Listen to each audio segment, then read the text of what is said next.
कोईमतूरला return जाण्याची वेळ झाली होती, त्याच्यामुळेच ना मम्मीने ते खूप सारा खाऊ वगैरे दिला होता. तेच ना माझं पॅक करायचं काम चालू होतं. बॅग तर मला काय भरता येत नाही, मी तर ना पप्पांनाच सांगणार होते. आणि मी इथे ना सगळे कपडे वगैरे बाजूला काढून ठेवले आणि खूप दिवसांपासून बॅगवर ना धुरळा सुद्धा पडला होता. मग तो सगळा स्वच्छ करून घेतला आणि दुपारचं जेवण झाल्यानंतर ना मी सासरी सुद्धा गेले होते, कारण सासर जवळ असल्यामुळे ना आमच्या आईने सुद्धा खूप सारं काय काय दिलं होतं ते घेऊन आले. आणि संध्याकाळचं जे राहिलं होतं ते सगळं बॅगेत भरलं आणि फायनली एकदाची बॅग भरली. दुसऱ्या दिवशी सकाळी ना आम्हाला लवकरच ट्रेन असणार होती, त्याच्यामुळे घरातून ना 6 वाजता बाहेर पडलो होतो. आणि सकाळी ना थंडी खूप वाजत होती. सगळ्यांना बाय बाय केलं आणि आम्ही ट्रेनमध्ये बसलो. नित्या सकाळी लवकर उठल्यामुळे ना गाडीत ती झोपली होती. नंतर इथे नाश्ता सुद्धा ना करून घेतला आणि गावाकडून जाण्याचं तर मन होत नव्हतं. नित्या तर ना आता खेळायला लागली होती, तोपर्यंत जायचं आमचं टायमिंग झालं. गावाकडे आमचा 1.5 महिना कसा गेला ना ते कळलंच नाही, कारण ना गावाकडे ना माणसात राहिलं ना की वेळ आणि दिवस कसा जातो ते कळतच नाही.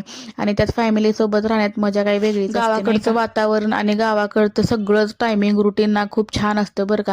नंतर संध्याकाळच्या टायमिंगला ना आम्ही यशवंतपूरमध्ये उतरलो होतो. तिथे ना गरमागरम मस्त असा चहा घेतला, जेवण वगैरे केलं आणि यशवंतपूरमधनं ना आम्हाला दुसरी ट्रेन पकडायची होती कोईमतूरला जाण्यासाठी.